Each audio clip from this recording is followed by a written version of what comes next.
Here is the thing nobody tells you about gas station food. It is not a joke. It is not a punchline. It is how millions of Americans eat every single day. Not as a challenge. Not for content. Because it is what they can afford. Because in over 19 million American households, the closest thing to a grocery store is a BP station with a roller grill and a wall of energy drinks. I wanted to understand what that actually feels like from the inside. So I made 3 rules. Rule 1. Every single meal for 30 days had to come from a gas station. 7-Eleven, Shell, Chevron, BP, Circle K. Any of them counted. Rule 2. No supplements. No vitamins. No exceptions. Rule 3. Document everything. Every meal. Every symptom. Every moment my body sent a signal I wasn't sure I should ignore. My friend Marcus thought this was the dumbest idea I'd ever had. He bet me $1,000 I wouldn't last 15 days. That bet is the reason I made it to day 19. And day 19 is the reason day 28 almost ended everything. Day 1 felt like winning. Breakfast was a 7-Eleven croissant sandwich. Egg, processed cheese, sausage. Warm in a way that suggested it had been warm since before I woke up. Possibly since before I was born. It tasted fine. That was the dangerous part. It tasted fine. Lunch was a roller hot dog. This particular hot dog had been rotating under a heat lamp so long its skin had taken on a kind of philosophical resignation. It was no longer a hot dog trying to be eaten. It was a hot dog that had accepted its fate. Tight. Slightly translucent. Spinning in the fluorescent light like it was thinking about its life choices. I ate it in the parking lot in 30 seconds. Dinner was gas station sushi.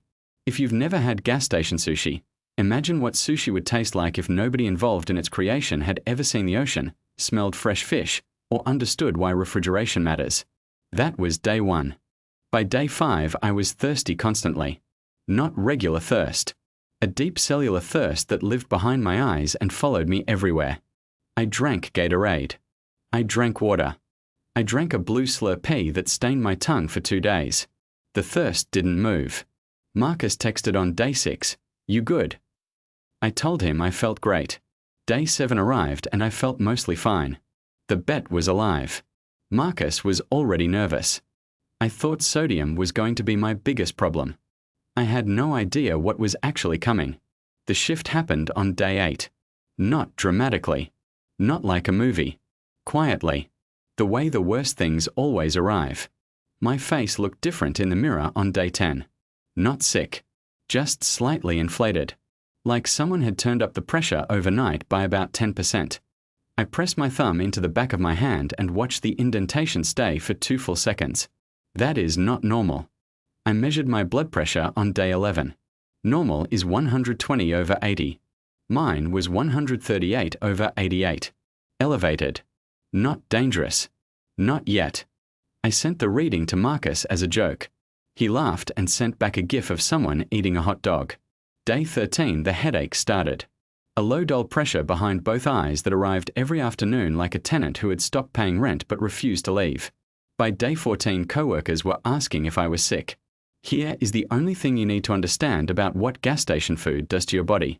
Your kidneys try to process the sodium overload. They retain water to compensate.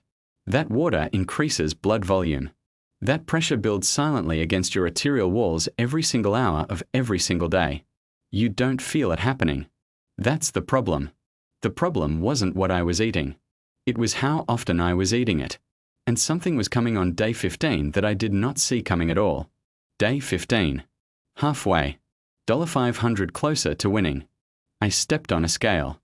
In 15 days I had gained 11 pounds. Not muscle. Not fat. Fluid. Inflammation. My body drowning in what I was giving it with nowhere to put it. I stood on that scale for a long time. Marcus called to check in. I didn't pick up. Day 16 my body sent a signal I couldn't override. Not hunger. Something deeper. A mechanical need that had nothing to do with appetite. My body wasn't asking for food. It was asking for things gas stations don't sell. I ate a packaged honey bun and told myself tomorrow would be better. Day 18 the brain fog arrived without warning. Simple tasks took longer. I started sentences and lost the end before I arrived. I read the same email 4 times without retaining a word. Marcus stopped laughing around day 18. He texted me, "Bro, you look different." I looked different because I was different. My blood pressure on day 20, 151/96. I pressed my thumb into my shin. The indentation stayed 4 seconds. It means your body is holding so much fluid that your tissue has forgotten how to snap back. It means something is wrong. And then on day 21 my phone rang. It was my doctor. Not his office. Not a nurse. Him personally. Someone who knew someone had told him what I was doing. He said, "I need you to come in. Not next week. Tomorrow." Marcus told me to quit that night. He said, "Keep the 500. It's not worth it." First time in 3 weeks he wasn't laughing. I went in on day 23. Same doctor. Same office. Same chair. He ran the full panel and called me the next morning. I'm going to skip the medical terminology because numbers don't tell the story. What he said was this: "The inflammation markers I'm seeing in your blood work are what I typically see in patients who have been eating this way for years. Not weeks. 23 days. Then he asked me if winning $1,000 was worth what I was doing to my cardiovascular system.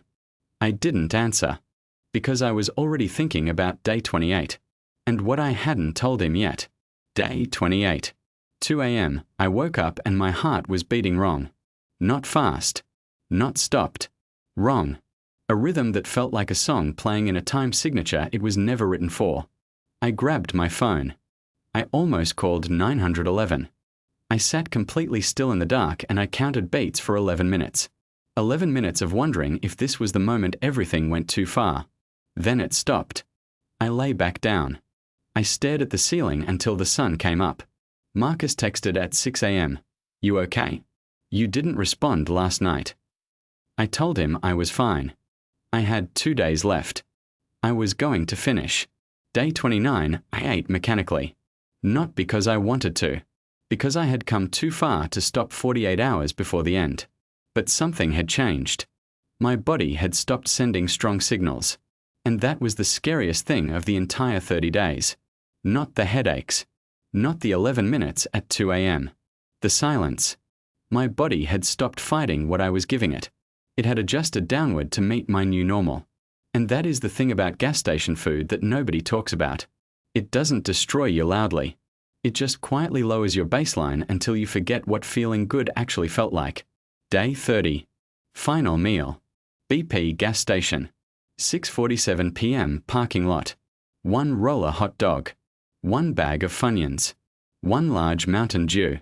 Marcus drove with me. He didn't say anything while I ate. When I finished, he just nodded. Then he opened Venmo and sent me $1,000. The note said, "I've never been more scared to lose a bet." The next morning, I walked into my doctor's office with 2 pieces of paper. Blood work from before. Blood work from after. I put them side by side on his desk. He looked at them for a long time without speaking. Then he looked at me and said, "How are you still standing?" Blood pressure peaked at 162/103. 11 pounds of fluid and inflammation gained in 30 days. Brain fog that lasted until day 36 after the challenge ended. 19 consecutive days of headaches. And 11 minutes at 2 a.m. on day 28 where I genuinely did not know if I had pushed too far. My doctor cleared me. He said most markers would normalize within 60 to 90 days. Most of them. He paused on that word. Then said, "Sustained pressure on your arteries causes damage that doesn't fully reverse. You don't get those days back." Marcus paid the $1,000. But here is what I keep thinking about. I chose this. I had an end date the entire time. I had a doctor I could call. I had Marcus in the parking lot on day 30. 38 million Americans eat like this because it is the only option available to them. Their blood work looks like mine did on day 30. Except there is no day 31 where it gets better. And nobody is making a video about them. My body had adjusted downward to meet what I was giving it. I keep coming back to that sentence. Because it doesn't just apply to food. It applies to everything you accept as normal for long enough. Drop a comment telling me what day you think you would have stopped. And don't say day 1. Everyone says day 1. Subscribe. Because next month I'm doing something that makes 30 days of gas station food look like a spa retreat.